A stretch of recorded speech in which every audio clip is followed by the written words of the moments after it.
Baiklah, pada video kali ini kita akan melanjutkan untuk klasifikasi supervised atau klasifikasi terbimbingnya. Nah, caranya teman-teman buka aplikasi NV Classic-nya. Nah, setelah itu di sini hal yang pertama yang harus kita lakukan adalah mencari file yang telah di crop sebelumnya. Caranya itu ya kita klik file, setelah itu open image file. Nah, di sini kita cari di mana kita menyimpan lokasi file yang sudah atau citra yang sudah di crop sebelumnya.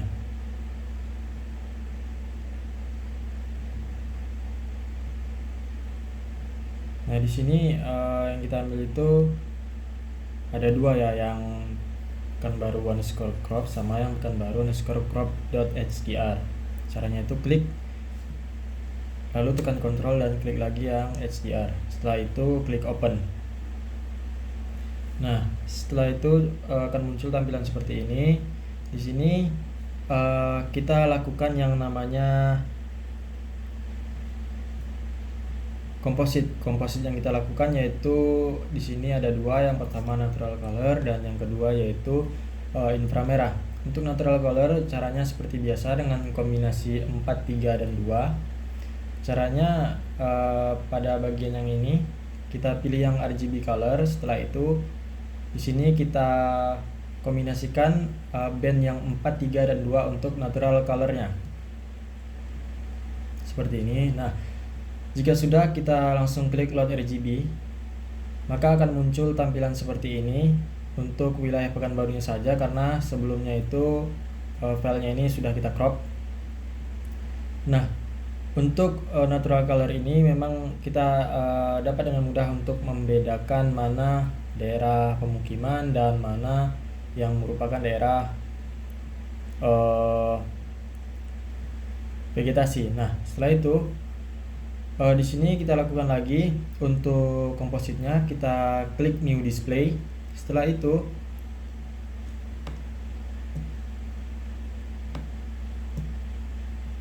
untuk kombinasi inframerah itu kombinasinya adalah band 5, 4 dan 3. Langsung kita klik seperti ini. Setelah itu kita klik load RGB, maka akan muncul tampilan seperti ini. Yang bagian sebelah kiri adalah ini natural color, dan yang sebelah kanan itu adalah inframerah. Nah, langkah yang selanjutnya harus kita lakukan adalah menampilkan region of interest-nya. Caranya dengan mengklik tools yang ini pada bagian layer. Setelah itu pilih region of interest dan pilih yang ROI tools.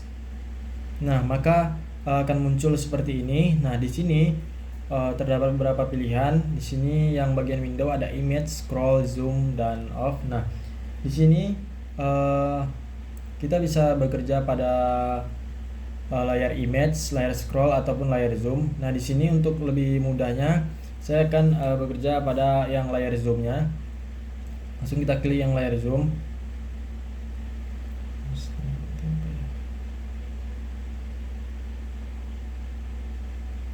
Nah, di sini selanjutnya kita klik yang ROI_type.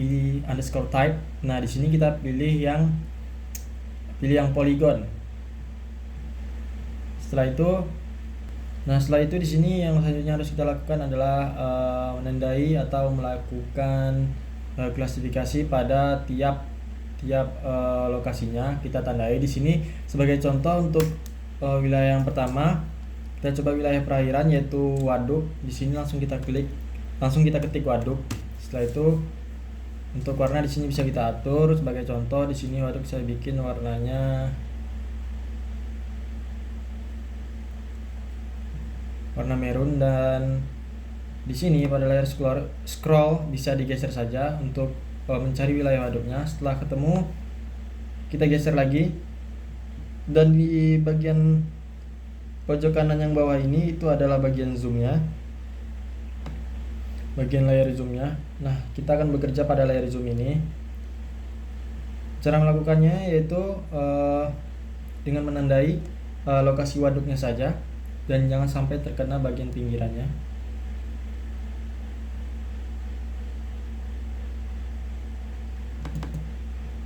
Nah, di sini dapat teman-teman lihat ya, sudah 137 pixel.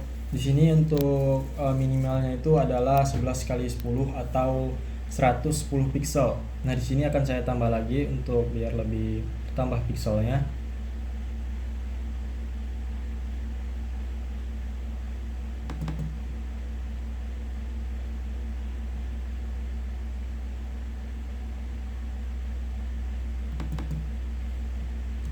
Nah, di sini untuk yang waduk sudah 222 pixel, sudah mencapai batas minimalnya. Setelah itu, yang selanjutnya kita lakukan adalah membuat new region atau membuat klasifikasi yang baru. Di sini contohnya saya membuat sungai.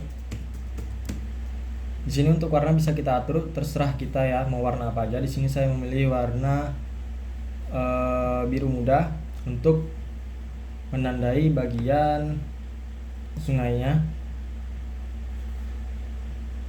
Caranya sama seperti tadi, tinggal kita tandai saja untuk yang khusus bagian sungainya. Nah, di sini sudah 129 pixel. Kalau kita mau menambahkan region lain, kita klik region lagi. Di sini sebagai contoh saya mau menandai wilayah bangunan.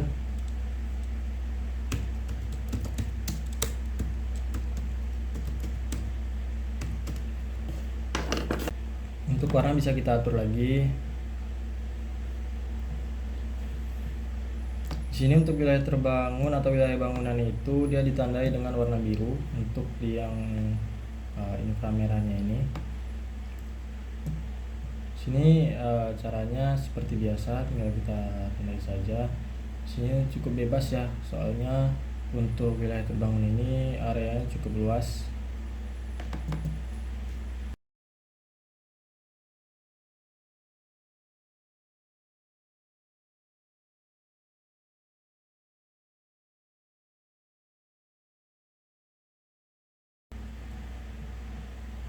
Sini kurang lebih untuk semua caranya itu sama, tinggal teman-teman sesuaikan saja.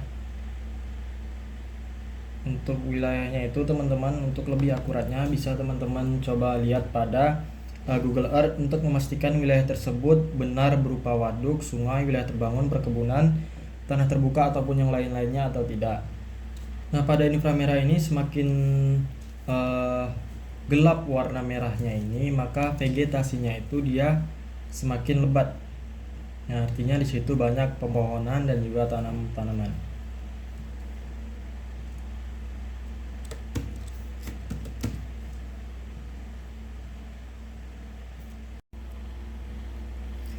Nah, di sini jika kita sudah selesai melakukan atau menandai tiap wilayah pada citra inframerahnya ini atau melakukan klasifikasi pada citra inframerah ini, hal selanjutnya yang harus kita lakukan adalah melakukan klasifikasi supervise. Caranya itu dengan mengklik bagian classification pada layar utama NV klasiknya ini yang bagian atas.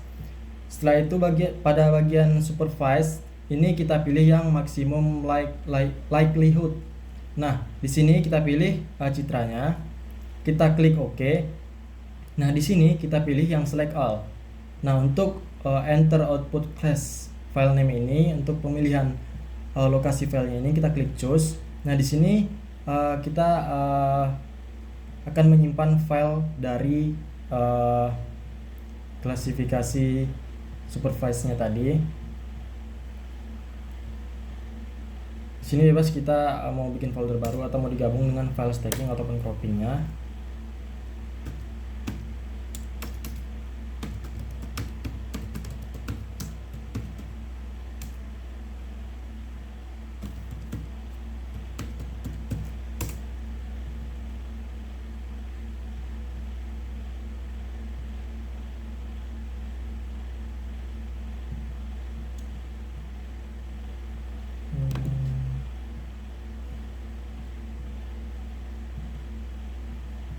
Nah, di sini untuk nama filenya itu bebas teman-teman mau bikin apa yang gampang diingat saja.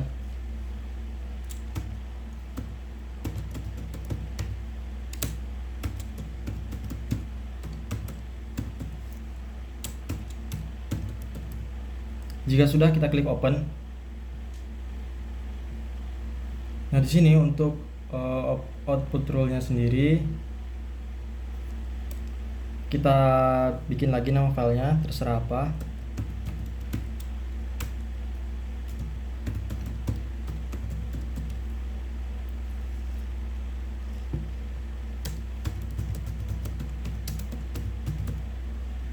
Kita klik open lagi.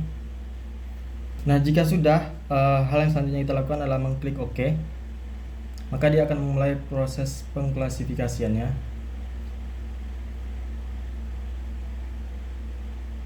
Nah, di sini akan muncul tampilan seperti ini.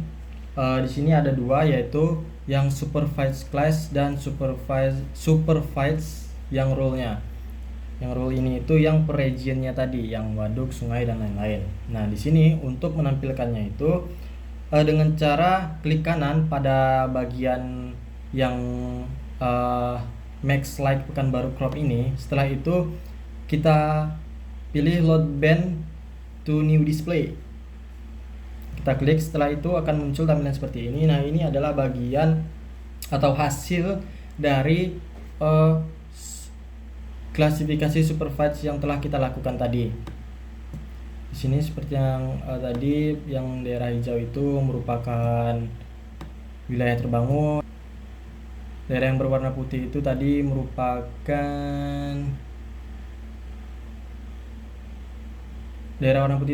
perkebunan.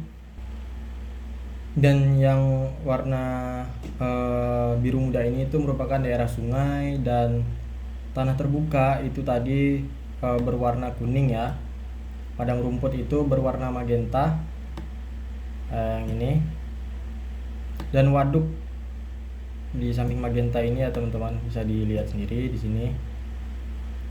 Nah, di sini hal yang selanjutnya harus kita lakukan adalah mengubah data raster ini tadi itu menjadi data vektor. Nah, cara untuk mengubahnya itu klik pada bagian vektor di bagian atas ini, pada bagian layar utama NV klasiknya. Setelah itu di sini kita pilih raster to vector.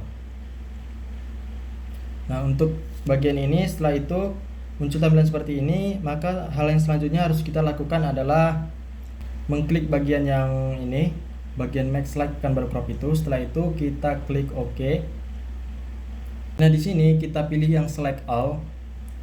Selanjutnya kita pilih lokasi penyimpanannya, kita klik choose.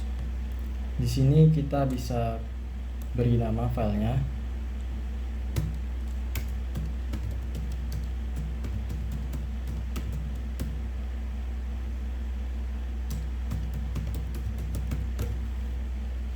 Kalau udah, kita klik open.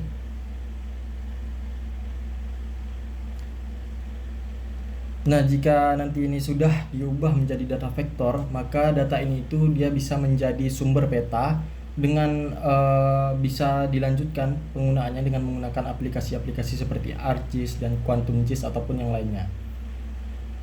Sini setelah itu kita klik OK, maka dia akan memulai proses pengubahan data dari raster menjadi vektor. Nah, jika sudah, kita coba cek filenya, dimana kita menyimpan file dari data klasifikasi terbimbing atau klasifikasi supervised tadi.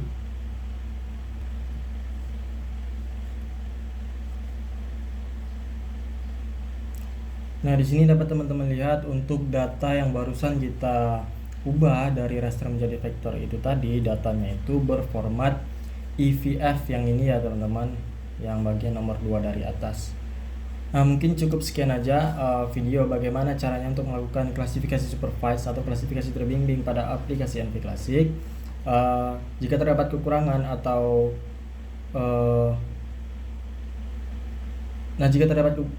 ya Allah, ribet. Nah, mungkin cukup sekian aja video bagaimana cara melakukan klasifikasi terbimbing atau klasifikasi supervised pada aplikasi NV Classic. Nah, di sini jika terdapat kekurangan mohon dimaafkan karena kurangnya pemahaman dari saya sendiri untuk beberapa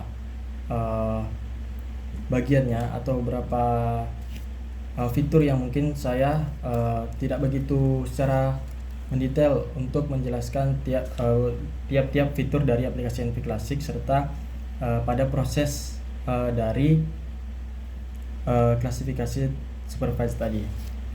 Cukup sekian dari saya. Wassalamualaikum warahmatullahi wabarakatuh.